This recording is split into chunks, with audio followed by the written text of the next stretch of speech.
A man held up a piece of pale white thigh, cut off a slice of lean meat, and pounded it 49 times to soften and tenderize it. He then placed the meat into a sealed bag, vacuum-packed it with a machine, and arranged the packaged meat neatly into a delivery box, along with some personal items from the victims to satisfy the twisted preferences of certain clients. This meat would be delivered to the dining tables of the world's richest elites. After a full day of work, Chef Tony still eagerly hunted for new prey. This time, he set his sights on a shy, introverted girl. Amy's charming humor and gentle looks quickly left a good impression on him, and he smoothly got her phone number. A few days later, they went on another date. Amy, who hadn't felt this way in a long time, believed Tony might be her soulmate. They went back to Amy's home and spent a sweet, beautiful night together. Afterward, Amy shared the good news with her best friend, but upon hearing Tony didn't use any social media, her friend grew suspicious.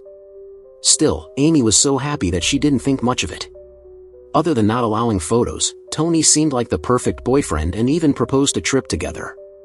Her friend couldn't change Amy's mind but reminded her to stay in touch. On the day of departure, Tony said traffic was bad and suggested staying at his place first. Amy agreed. As they drove, the scenery became more and more deserted until no tall buildings could be seen. Night had fallen when they finally arrived at a house. Upon entering, Amy realized her phone had no signal, and she felt uneasy. Tony handed her a glass of wine to relax. Without any suspicion, Amy drank it, and soon, she felt dizzy and collapsed. When she woke up, she found herself chained to the ground. Tony openly admitted he had drugged her. Amy thought he wanted to rob or assault her, but horrifyingly, he said he would cut and sell her as fresh meat. Amy broke down in terror, struggling desperately. Tony gently comforted her, saying livestock needed to stay happy for their meat to be tender and tasty. Meanwhile, Amy's friend received a message with a scenic photo attached, feeling relieved, unaware of the horror Amy was experiencing. Suddenly, Amy heard a woman's voice next door, telling her to stay calm for now. On the other side, Amy's friend searched online for Tony's information. Shockingly, she found Amy's photo in a hunting ad and realized something was wrong, but couldn't reach Amy anymore. Meanwhile, Amy tried to escape but failed. Tony cruelly cut off part of her buttocks and cooked it into a dish. Tony was a cannibal monster, eating victims himself and selling human meat at a high price to wealthy clients. Amy was his latest catch. The girl next door had already lost a leg. They encouraged each other, hoping to find a chance to escape. Amy's friend, desperate, traced Tony back to the bar where they met, learned his real name, found his wife's social account, and located his home. But only Tony's wife was there. After explaining the situation, the wife didn't believe her husband could cheat. Just then, Tony came home, denying knowing Amy. Pretending to leave, Amy's friend called Tony's phone, and it rang. Busted, Tony knocked her out from behind. In the bathroom, it was revealed Tony's wife wore a prosthetic leg. Maybe she had been one of his victims. Meanwhile, Tony visited Amy again. Though angry at her escape attempt, he admitted she was special. If she behaved, he would let her join him for dinner.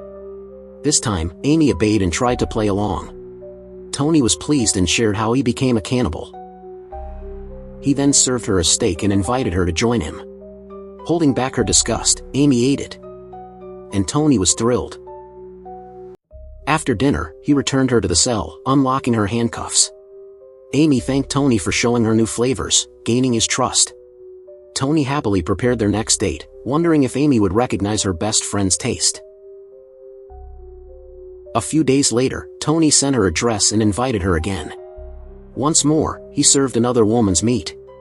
Amy asked why he only targeted women. Tony claimed women's meat tasted better. Amy realized Tony was a coward who only preyed on the weak. While chatting, Tony opened a wall painting revealing trophies from his past victims. Amy spotted a familiar phone. It was her friend's. Holding back tears, she returned to the table. This time, it was chest meat. Amy forced herself to eat, pretending nothing was wrong. Tony, thrilled by her attitude, felt they were soulmates. Amy seized the moment and invited Tony to dance. They hugged like lovers. Tony, fully trusting her, lay in bed, waiting for a romantic night. Unexpectedly, Amy bit him hard, blood spilling everywhere. While Tony screamed, Amy grabbed the keys, unlocked herself, and freed the others. They fled the villa together. But Tony, still alive, chased after them with a gun. The girls bravely fought back. Amy's friend smashed a hammer on his head, but he was too tough. Lily, the other captive, stabbed Tony's leg. Together, they managed to escape. Tony, stubborn as ever, pursued them again. The girls tackled him and released all their fury. Amy picked up the gun and shot Tony without hesitation. Thinking it was finally over, Amy returned for Tony's head, only to run into his wife. The wife attacked her, trying to strangle her. Struggling for her life, Amy stabbed her in the neck with a key. In the end, the girls leaned on each other, saving themselves through their own strength.